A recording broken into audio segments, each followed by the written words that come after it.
Cumprimento outra vez a todos que estão nos vendo, nos assistindo e agradeço muito pela companhia. E agradeço ainda mais a Deus por estarmos sempre estudando a doutrina espírita, a doutrina da nossa libertação. Hoje nós vamos falar daquela estrela de Belém. Esta estrela ficou famosa no mundo inteiro, porém era uma belíssima estrela, tinha que ficar famosa mesmo. Lá do alto do céu ela ia indicando aos 3 reis magos o caminho direitinho onde se encontrava o menino na manjedoura, o menino Jesus. Mas tudo indica que o propósito dessa estrela era mesmo guiar os 3 reis magos do Oriente que queriam visitar Jesus e adorá-lo pelo nascimento, trazendo-lhe presentes. Mas, bem depois desse acontecimento, bem depois, estudiosos e cientistas também, estudiosos e cientistas fidedignos, empreenderam uma pesquisa sobre a estrela de Belém. Eram astrônomos, evidentemente. E por meio dessas pesquisas todas, foram várias, porque houve vários fenômenos que foram estudados com o propósito de saber alguma coisa definitiva sobre a estrela de Belém. Entretanto, como nada foi apurado nesse sentido, nada absoluto foi apurado nesse sentido, nós vamos conhecer algumas coisas muito interessantes. Por exemplo, eles concluíram que os planetas do nosso sistema solar giram em torno do Sol em diferentes velocidades uns dos outros. A gente que é leigo não saberia disso, né? É uma coisa muito curiosa. E mais, os planetas do nosso sistema solar se movimentam pelo céu noturno em momentos diferentes. Também eu nunca ouvi nada sobre isso. E a estrela de Belém guiou os 3 reis magos não por horas, mas por várias semanas. E havia entre esses fenômenos mencionados, havia alguns que ocorriam durante muito tempo e outros durante poucas horas.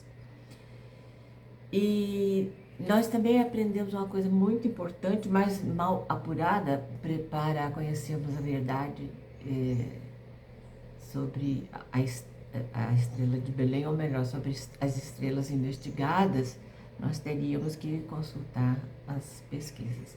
Mas é que há estrelas maciças. Elas têm cerca de 10 vezes a massa do Sol. É uma coisa fantástica. Para mim, total novidade. Bem, a hipótese mais provável para a explicação da estrela de Belém é que ela era um cometa.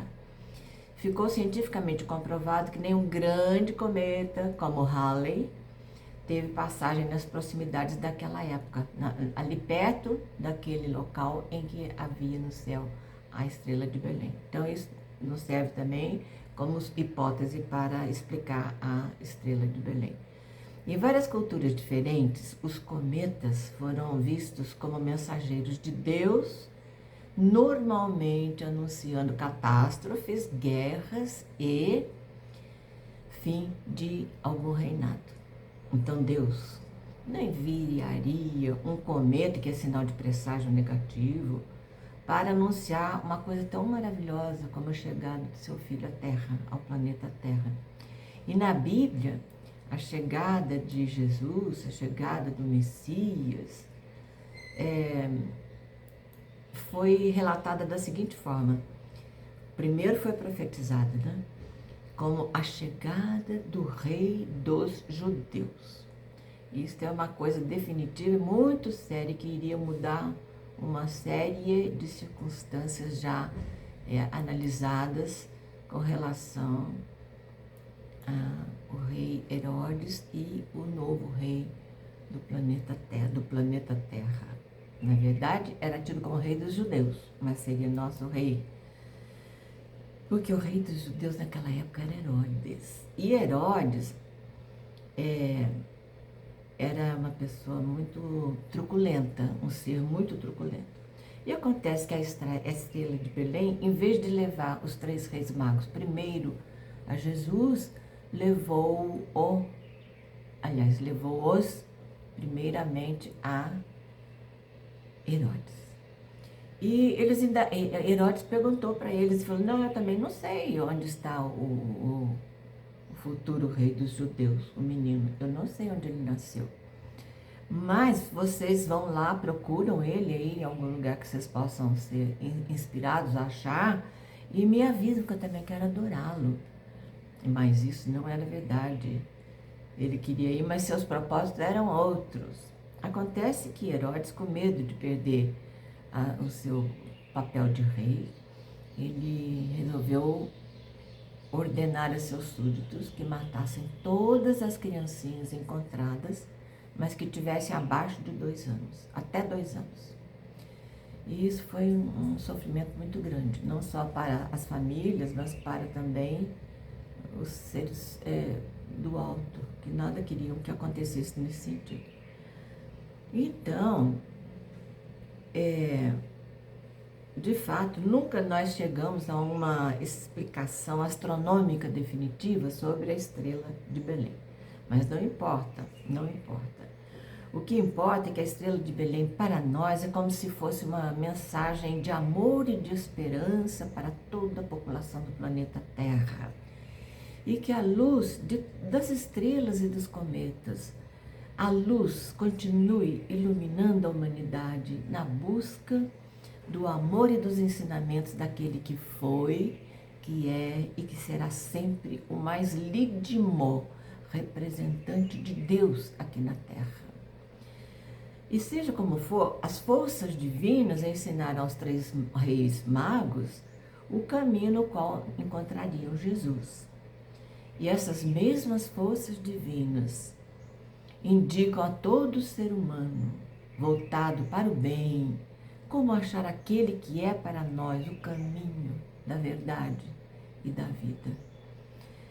Depois do nascimento de Jesus, José procurou um lugar mais conveniente para acomodar sua família. Eles estavam numa manjedoura. Maria e José apresentaram o menino no templo. E passado 8 dias do nascimento, realizou-se o rito da circuncisão, pelo qual os varões começavam a fazer parte do povo de Israel. 40 dias depois, Maria, José e o menino, 40 dias depois do nascimento, José, Maria e o menino voltaram a Jerusalém, onde ela participou de uma cerimônia chamada purificação, também ditada pelas leis de Moisés. Um idoso chamado Simeão, muito bem quisto no templo e nas redondezas, se encontrava também no templo. E ele, em uma certa ocasião pregressa, ele tinha recebido uma mensagem mediúnica que garantia a ele que ele seria contemplado com o conhecimento do novo rei dos judeus, que ele não morreria, não desencarnaria, não voltaria ao mundo espiritual sem antes conhecer o rei dos judeus. E nesse momento em que ele se encontrava no templo e viu Maria, José e o menino, ele perguntou para Maria, porque ele estava tão alegre tendo lembrado dessa mensagem, ele perguntou: Maria, posso segurar o menino um pouquinho nos braços? E amorosamente ele acomodou o menino assim no seu braço esquerdo, de forma que pudesse olhar bem no rostinho do menino. E em silêncio, mas muito vibrantemente, ele conversou com Jesus, falando assim: mas Jesus, o Senhor, afinal de contas, nas profecias, veio para nos salvá-lo. Então, Jesus, como é que o Senhor vem nessa pobreza desse jeito? Nem um bercinho, Senhor, uma manjedoura. E outra coisa, Jesus, Você não tem o menor conserto, o menor conforto. Não sabemos como o Senhor vai falar com as pessoas importantes do governo, da política e da cidade toda aqui de Jerusalém. Então, Jesus, como é que vai ser tudo isso? Como é que o Senhor vai nos salvar, Senhor? E onde que estão as suas armas? Aí Jesus olhou para ele firmemente e com a mãozinha direita, ele estava sendo segurado com a mão esquerda de Simeão. Então, com a mãozinha direita, ele bate assim várias vezes com a sua minúscula mãozinha de recém-nascido no rumo do coração de Simeão. Mas Simeão não entendeu, ficou frustrado com aquilo. E só depois de algum tempo, já na espiritualidade, é que Simeão conseguiu entender a eloquência das batidinhas que Jesus deu no seu coração. Jesus estava apontando a ele que ele tinha vindo, a sua missão era apresentar o homem a Deus, o coração do homem a Deus. Isso foi maravilhoso porque é sublime. Nós temos realmente que conhecer nosso Pai, temos que estudar nossa doutrina espírita maravilhosa, nos convida ao estudo incessante.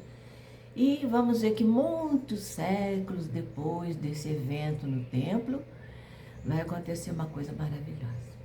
André Luiz, em 1944, inicia a publicação de seus livros, psicografados por Chico Xavier. Muitos de nós já os conhecemos e os estudamos e os relemos seguidamente. André Luiz nos ensina, na sua literatura, em geral, que o maior mestre da humanidade veio nos apresentar o longo currículo de seus sublimes ensinamentos. Um currículo de cunho divino, que tem vários itens cujo ensinamento Jesus nos ministrou. Jesus nos revelou que toda vida na matéria é provisória. E Jesus nos mostrou também que ele explicou para nós o que é a justiça, com muita bondade e paciência. Sempre aplicou a justiça com essas virtudes de bondade e de paciência, sem usar de grosserias, sem contar com a segurança para garantir a ordem, com seguranças para garantir a ordem, sem magistrados para julgar certos e errados, e sem ele mesmo, Jesus, querer julgar. Porque nós podemos ver que João registrou no seu capítulo 12, no versículo 47, ele disse: vim ao mundo para salvá-lo, não para julgá-lo.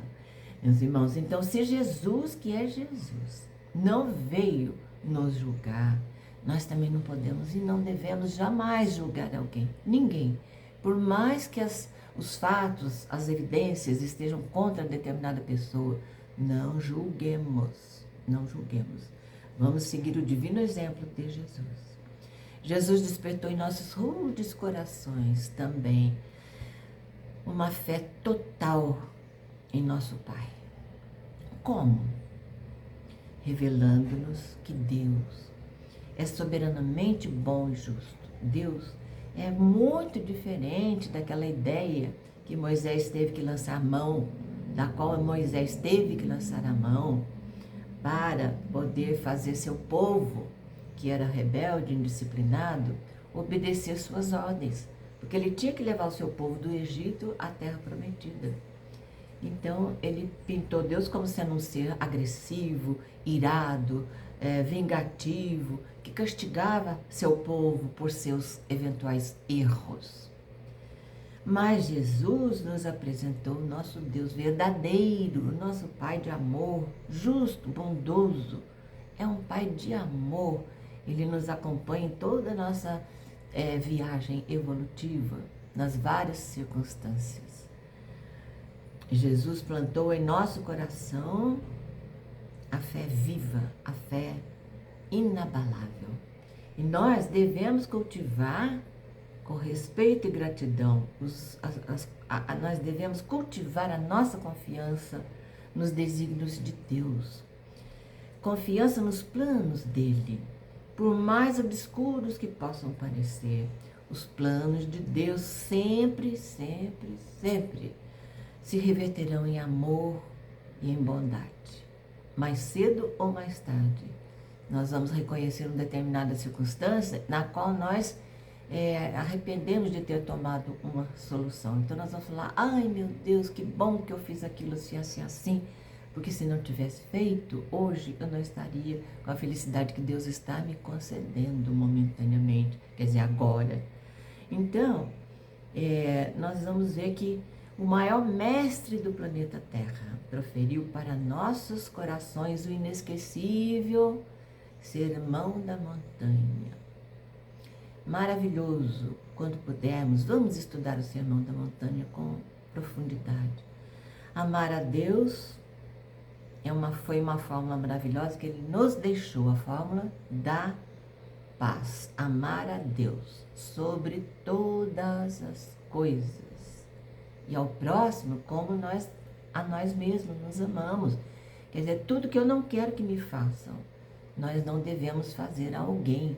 Nós temos que praticar essa chave de ouro, que é a fórmula da paz. Amar a Deus sobre todas as coisas e amar ao próximo como a nós mesmos.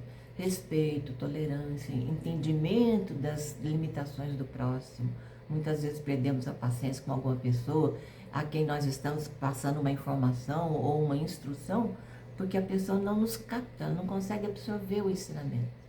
Vamos ter paciência. Nós somos todos diferentezinhos uns dos outros. Então vamos ter paciência, tolerância e boa vontade com a vida.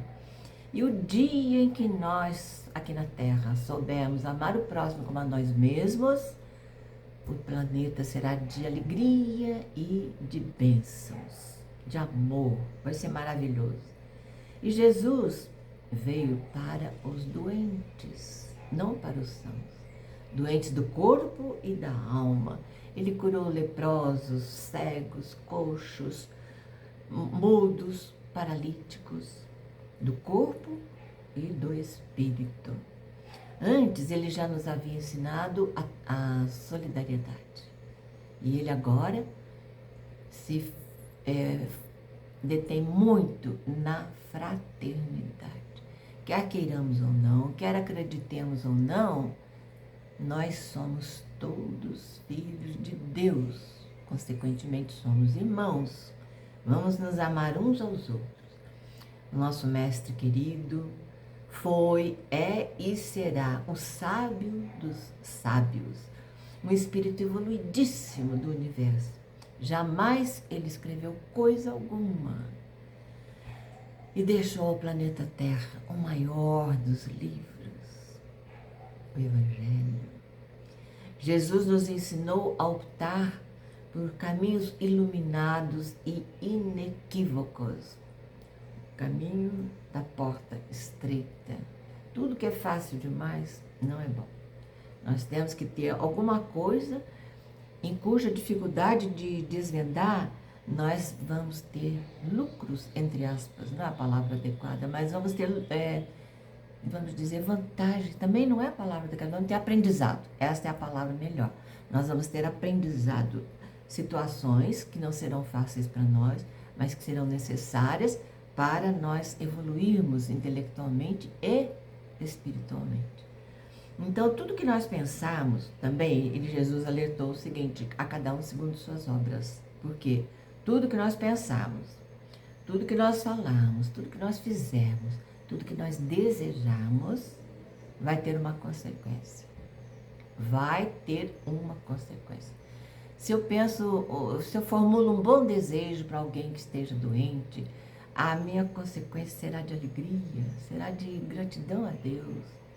Se eu formulo um desejo também para um pobre que está passando fome, que está com dificuldade, que está pedindo esmola, e se eu ajudar essa pessoa, eu vou me sentir muito feliz, muito bem.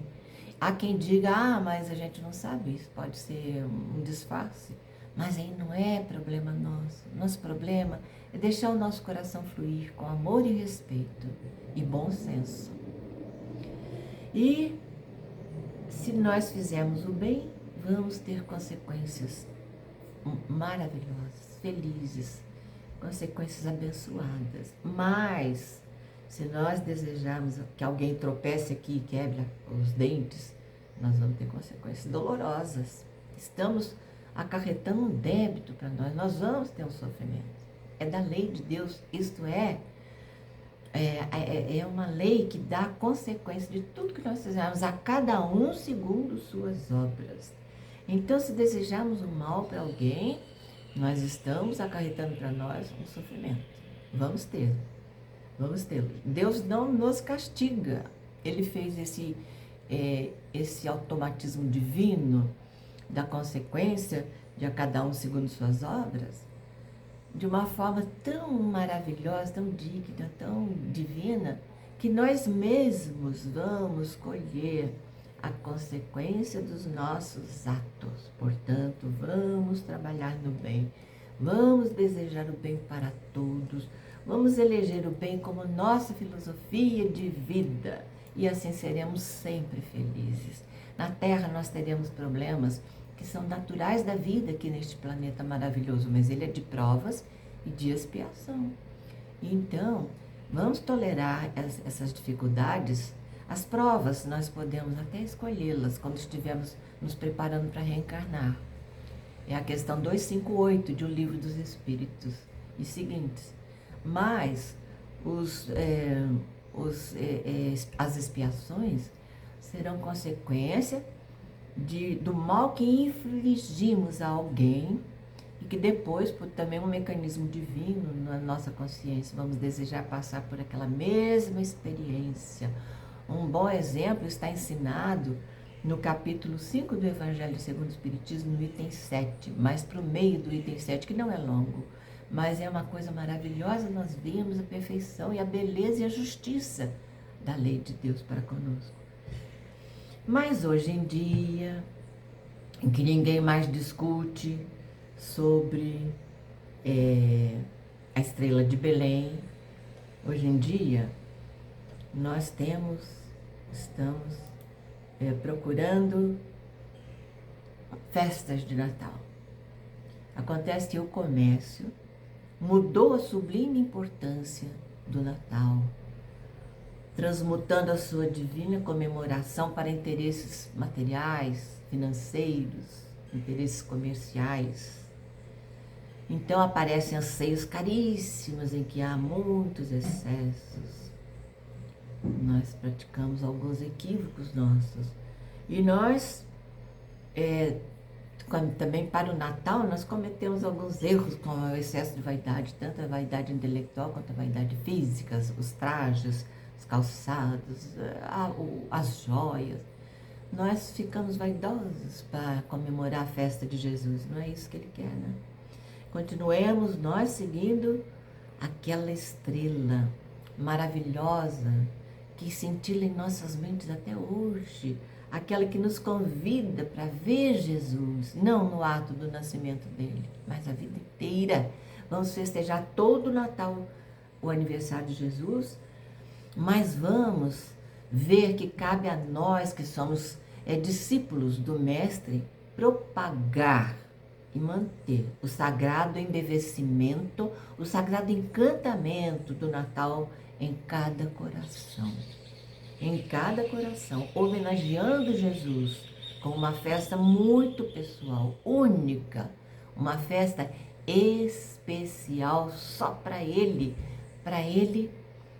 no sentido de nós o tornar-se nosso vitorioso Mestre, nosso querido e amado Mestre. Vamos então trabalhar nesse sentido. Todo o nosso amor e toda a nossa eterna gratidão ao nosso Senhor, Mestre e amigo de todas as horas. Que a bela e alva bandeira do sagrado amor de Jesus continue esvoaçando sobre todos nós, toda a população da Terra. E nós que somos cristãos, que realmente queremos seguir Jesus, nós devemos cultivar muitas virtudes. Se as tivermos já, melhor ainda. Se não, vamos tratar de adquiri-las. Vamos ler aqui a nossa relação. Devemos cultivar a simplicidade, obviamente. Jesus foi simples. Desde o primeiro dia nascendo na manjedoura, nos ensinando que as coisas materiais não têm tanta importância, que nós precisamos delas justamente para fazer os exercícios de evolução espiritual. Mas vamos aprender a cultivar a simplicidade, a humildade, a bondade de coração, a fraternidade, a solidariedade.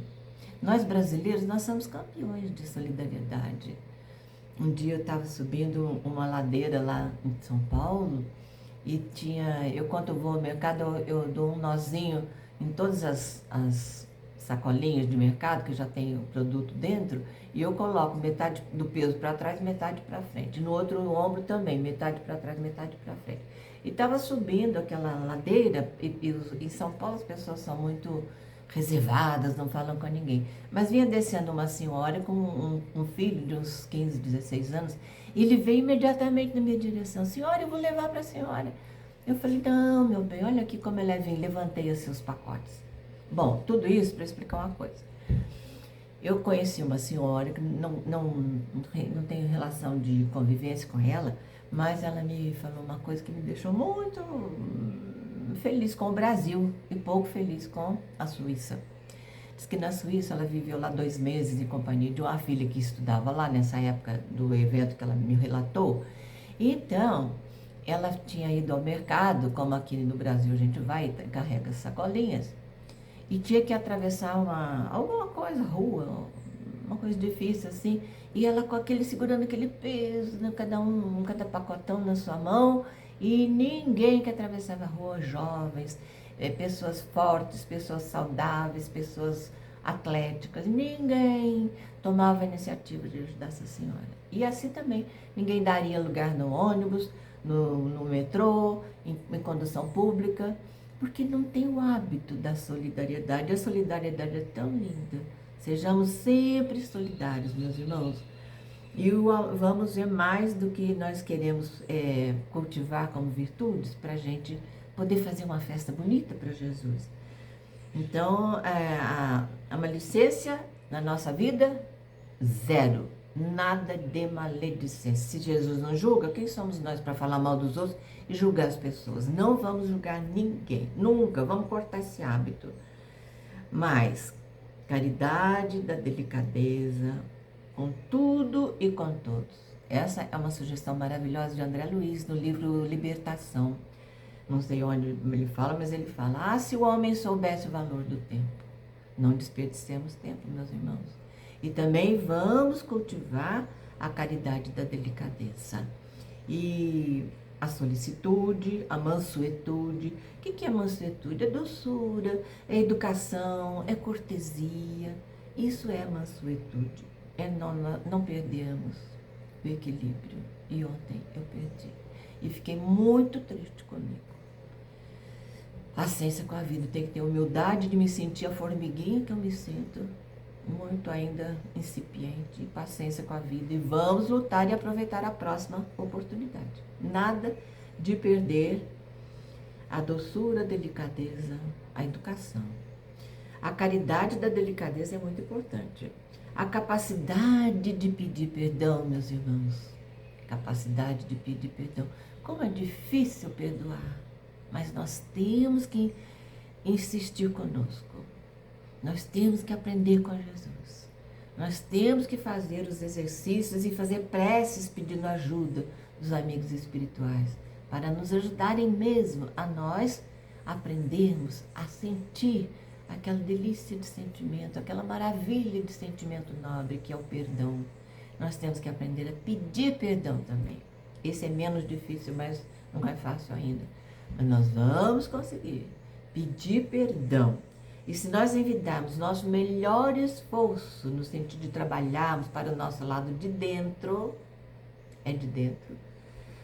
procurando realizar nossa reforma íntima durante todo o nosso estágio aqui na Terra, é aí, sim, estaremos realizando durante todo o ano a festa de Natal para Jesus.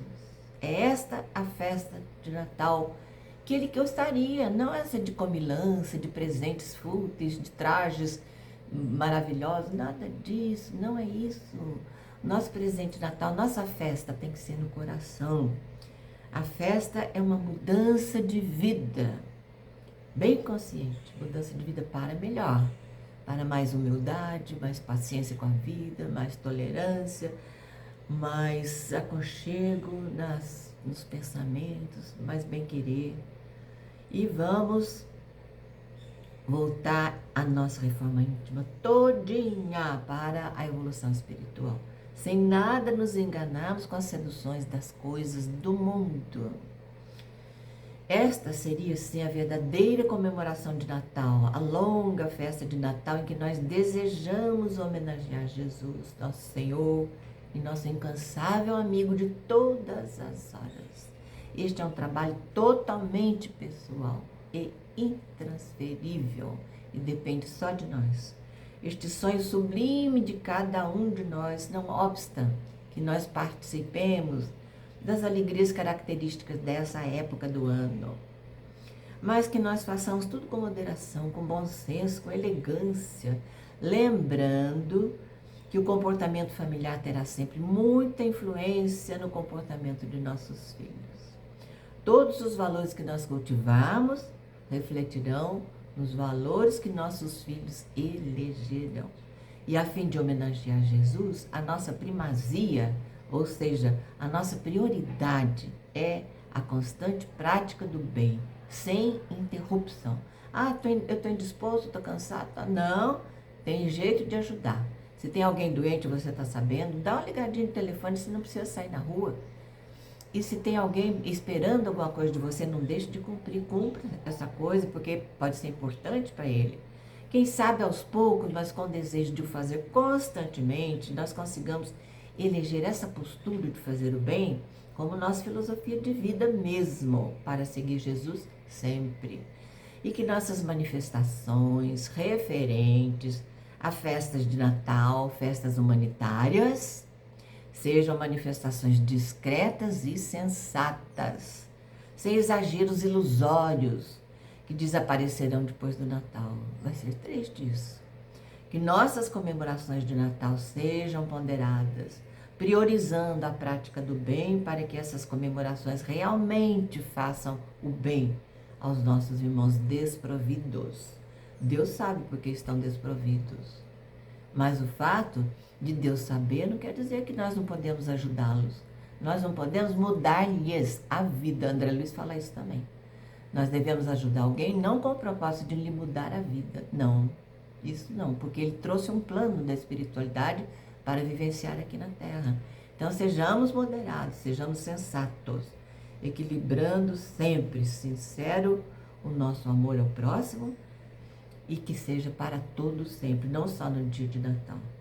Só assim, amando a Deus acima de tudo e vivenciando continuadamente o amor ao próximo, nós estaremos testemunhando a Jesus quanto nós o amamos, quanto nós o amamos.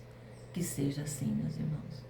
Que Jesus abençoe nosso propósito de sermos sensatos e caridosos. E que a caridade não significa só coisas materiais.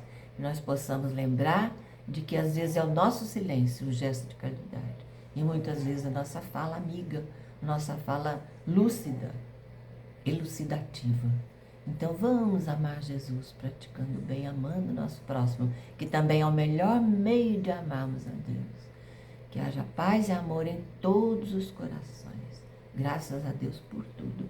Vamos à prece de encerramento, agradecendo a Deus pela doutrina espírita, agradecendo a Deus por ter confiado Jesus a nosso planeta Terra e agradecer a Jesus por tudo que Ele fez por nós, antes e depois de encarnar na Terra como ser humano, para lidar conosco, seres humanos deste planeta, em evolução e ainda num planeta de provas e de expiação. Vamos aprender a amar, graças a Deus.